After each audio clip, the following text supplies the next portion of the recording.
Yeah, you can see the veinings.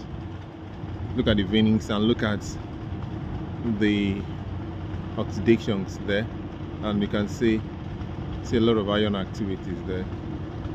Are you seeing it? And this is also very loose. You can see a lot of alteration. You see different kind of color changes. See colorization there. See, are you looking at it? Then down there, like clay, see gray, see yellow, see. So actually, there's no doubt that there's strong affinity with good mineralization and the iron, and also the quartz veining.